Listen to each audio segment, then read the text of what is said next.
They say betrayal is the sharpest pain because it's delivered by the hands you trusted the most.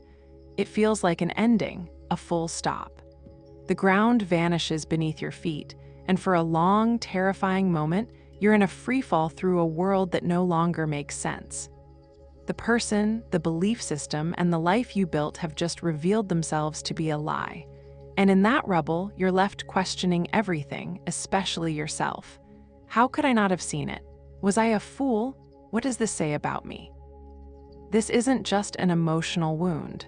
For many, it's a form of psychological trauma that can fundamentally change how you see reality. It's a rupture in your world that can leave you feeling isolated, unstable, and deeply unsafe. You become suspicious, on edge, and the trust you once gave so freely now feels like a dangerous mistake. You don't just lose the person who betrayed you. You lose your trust in your own judgment, your own perception, your own story. But what if I told you that for me, that ending was actually the beginning? They thought breaking my trust would be the end of my story. This is how I made it the first chapter of mine. They thought their betrayal would be my downfall, but it became my training ground. They thought they were breaking me, but in reality, they were building me. This isn't a revenge story. This is a story about rebirth. This is how I transformed the most painful moment of my life into an unstoppable force for growth, turning the poison into an antidote, and discovering that our deepest wounds can become the source of our greatest superpowers.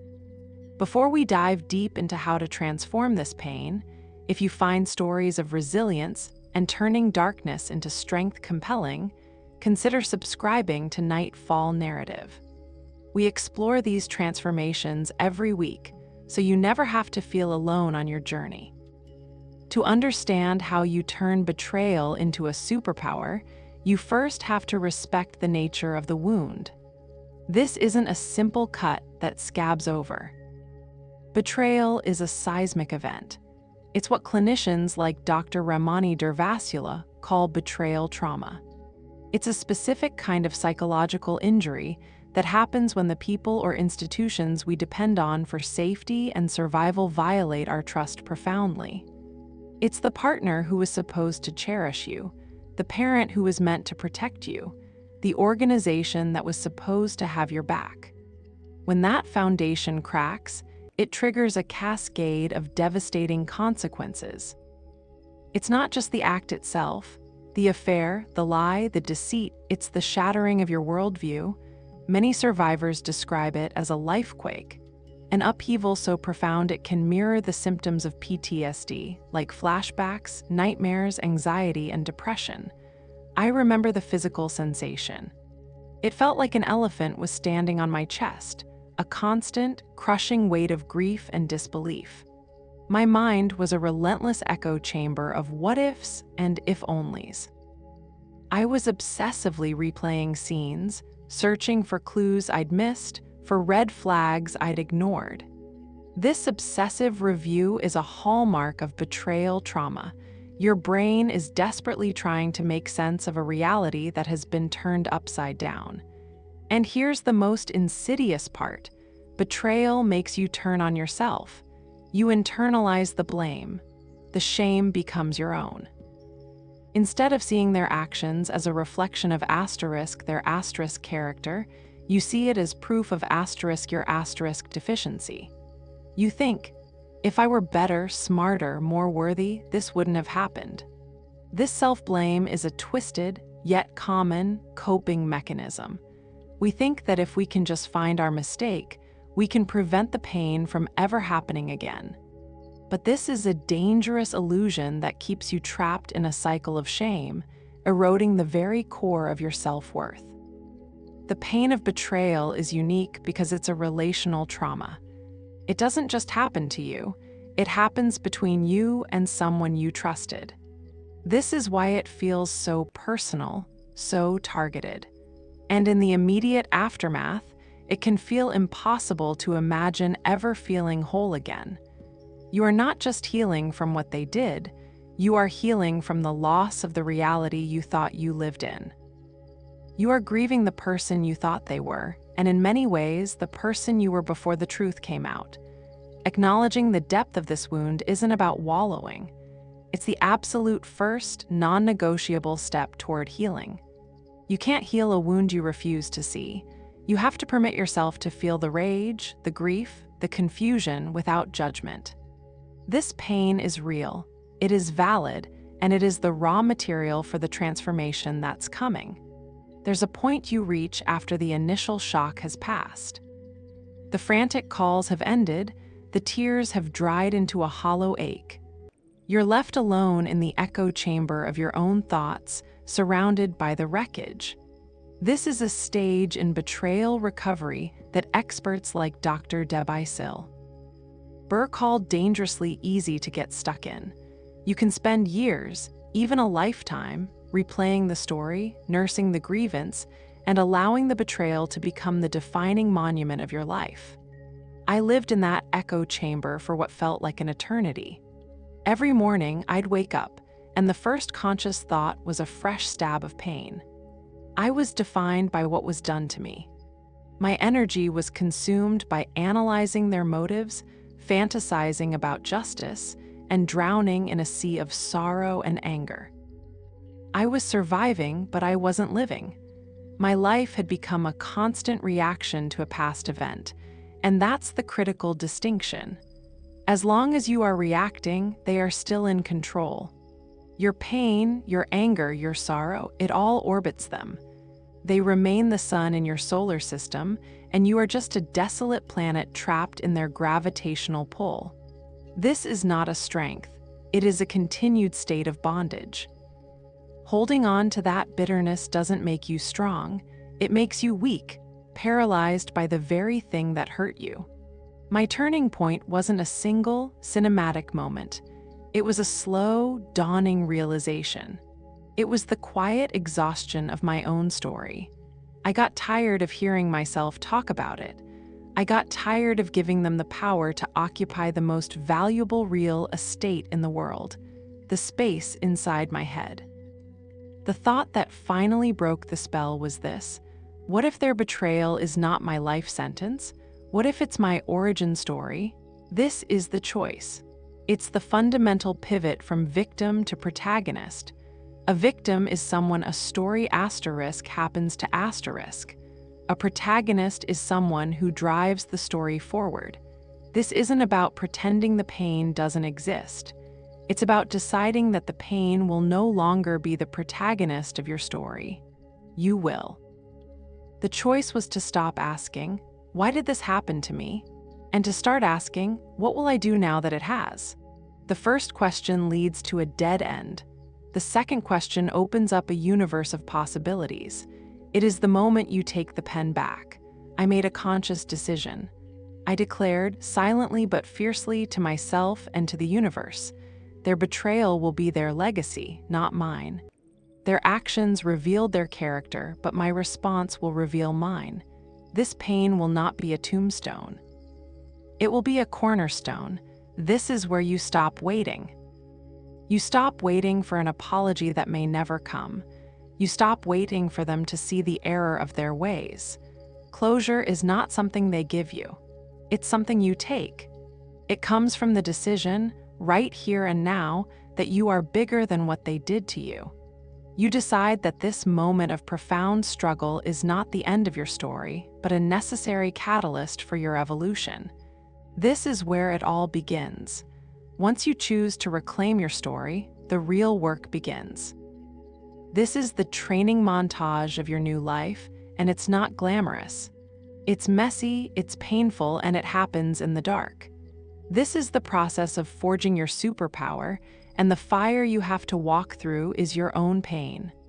The first and most courageous act is to stop running from your emotions.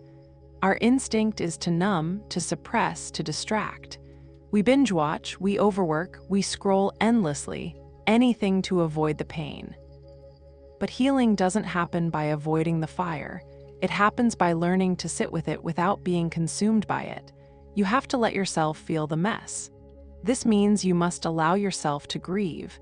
You have to grieve the future you thought you had. You have to grieve the person you thought they were. This isn't a straight line. It's a chaotic dance between anger, sadness, and confusion. Some days you'll feel a surge of rage, and you have to find a healthy outlet for it.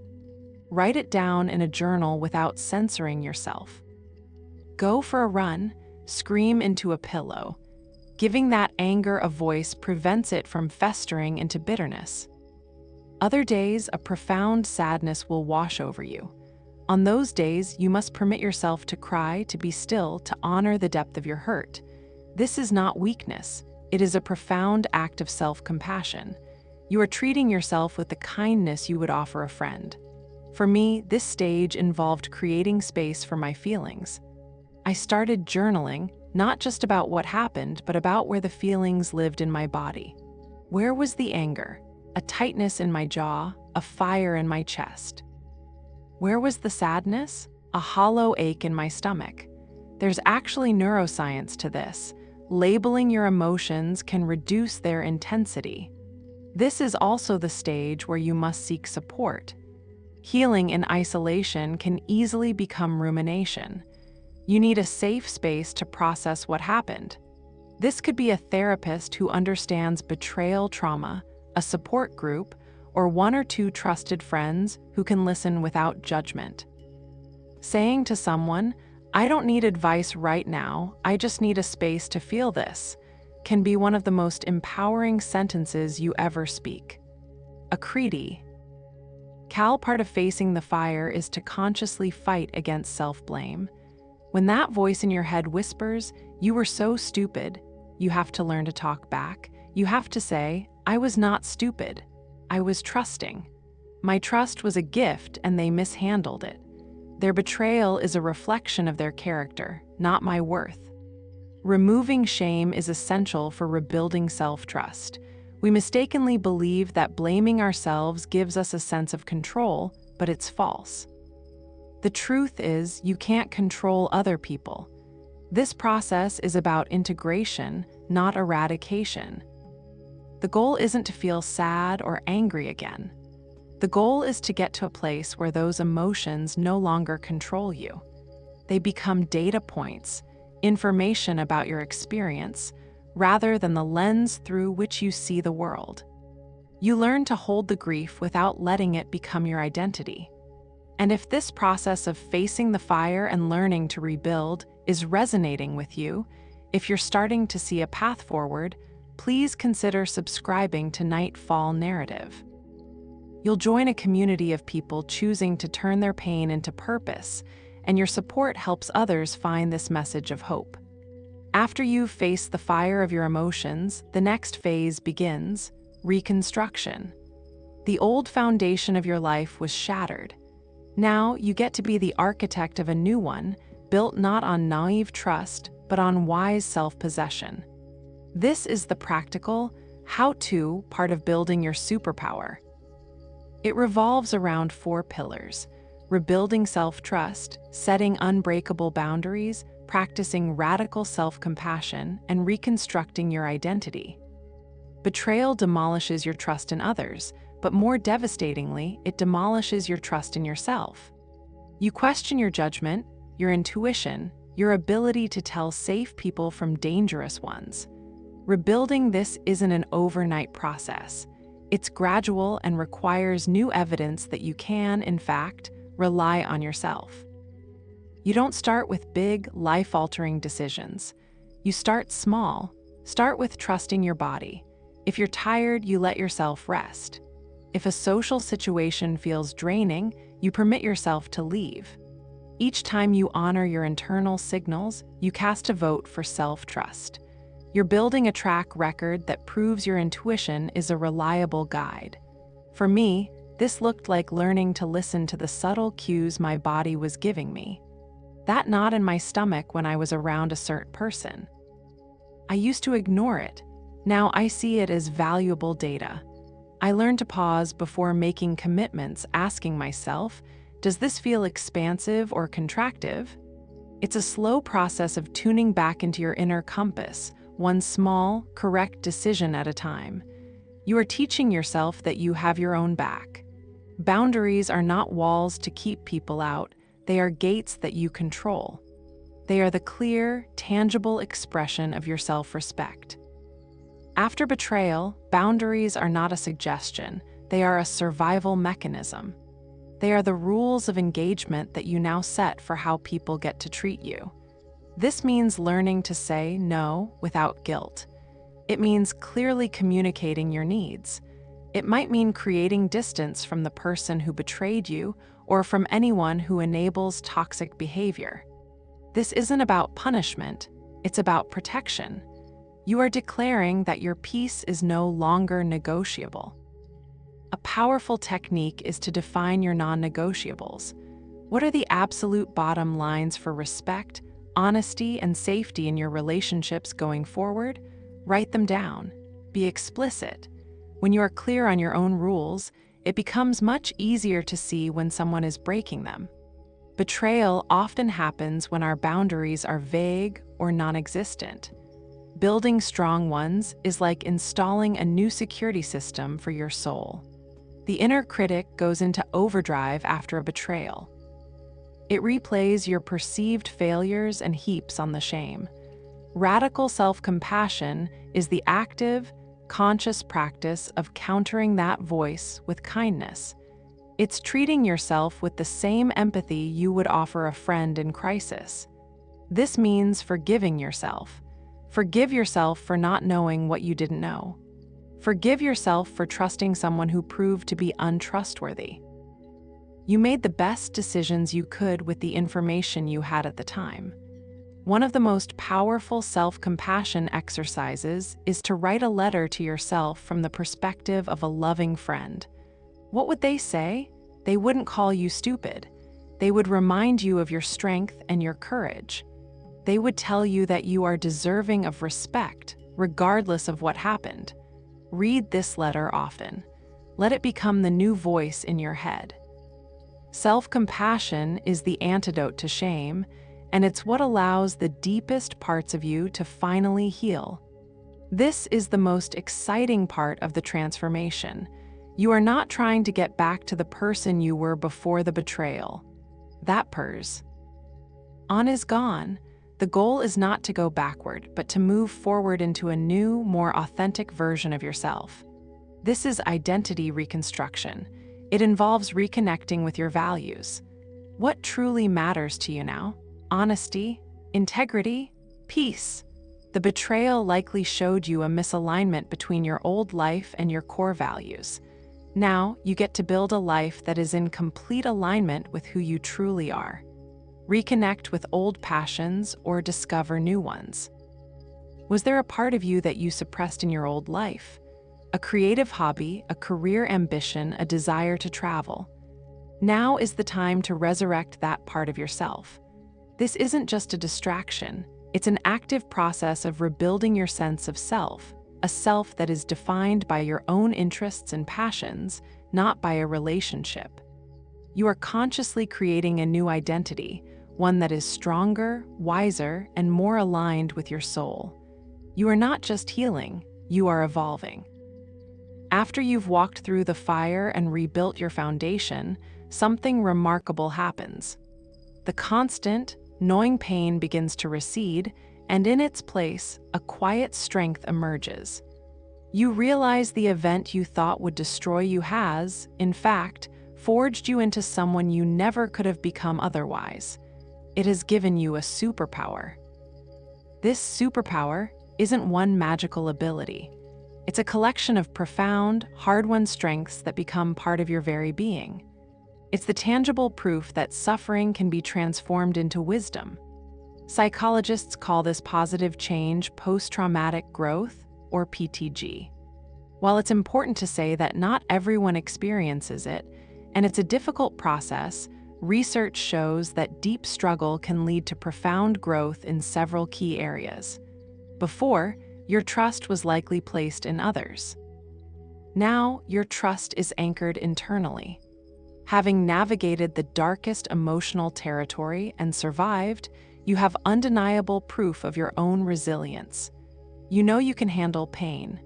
You trust that you have your own back. This doesn't mean you won't get hurt again, but you now possess a deep confidence in your ability to handle challenges. This inner reliance is a freedom no one can ever take from you.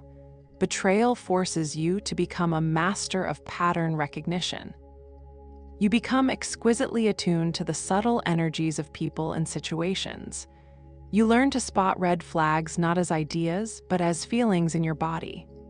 That off feeling, that dissonance between someone's words and their actions, you no longer dismiss it. You honor it. Your intuition, once a whisper, is now a clear, reliable voice. You trust slower, you test earlier, and you detach faster from anything that feels inauthentic. This isn't cynicism, it's discernment. It might seem strange, but going through a profound betrayal can actually improve your ability to form meaningful relationships. Why? Because you now know the difference between superficial attachment and true connection. You no longer perform for love or acceptance. You value integrity, honesty, and emotional safety above all else. This clarity acts as a powerful filter. It repels those who are inauthentic and attracts those who are capable of genuine intimacy. You develop a deeper appreciation for people who show up with consistency and care. When your old world burns down, you are left standing on cleared ground with an opportunity to rebuild your life with intention. For many, this purpose involves using their experience to help others. The pain you endured becomes a source of profound empathy. You realize your story isn't just your own. It's a roadmap that can help others navigate their own darkness. Your pain has been given a mission. You didn't just survive, you became a healer. This is the ultimate alchemy. The very thing that was meant to be your ruin becomes the source of your greatest strength. The betrayal doesn't define you, but your transformation does. That is the superpower. It's the quiet confidence of the survivor, the wisdom of the wounded healer, and the unshakable peace of someone who has been to hell and back and knows, without a doubt, that they can build their own heaven. We started this journey in the wreckage of a broken trust, in the disorienting freefall of betrayal.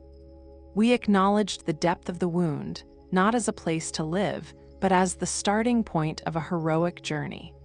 We walked through the fire of grief and rage, and in the echo chamber of our pain, we made a choice. We chose to stop being the victim of our story and to become its author. We did the hard work. We rebuilt our inner world with self-trust, unbreakable boundaries, self-compassion, and a new identity. We transformed the raw material of our suffering into the unshakable strength of a superpower. And now, we stand here, not as people who are broken, but as people who have been forged. We are not defined by the scars, but by the strength it took to earn them. My story is not unique. It is a testament to the resilient spy. Writ that lies within every single one of us. The path I walked is available to you. The power I discovered is dormant within you, waiting. Your betrayal does not have to be a life sentence. It can be the tuition you paid for a higher version of yourself. It can be the catalyst that forces you to build a life so authentic and so joyful that you will one day look back, not with bitterness, but with a quiet gratitude for the redirection. Because the rejection was your protection. The ending was the universe clearing the way for a greatness that the chapter was too small to contain. Don't waste your trauma. Use it. Use it to create something beautiful, to build something true, to become someone you are immensely proud of. The person who betrayed you may have thought they were writing the final chapter. Let them think that. You know the truth. They were just writing the introduction. The rest of the pages are blank. The pen is in your hand. Your origin story has been written. Now, go live the rest of it. If this message has served you, if it has offered you a light in the darkness, subscribe to Nightfall Narrative and join our community. Together, we rise.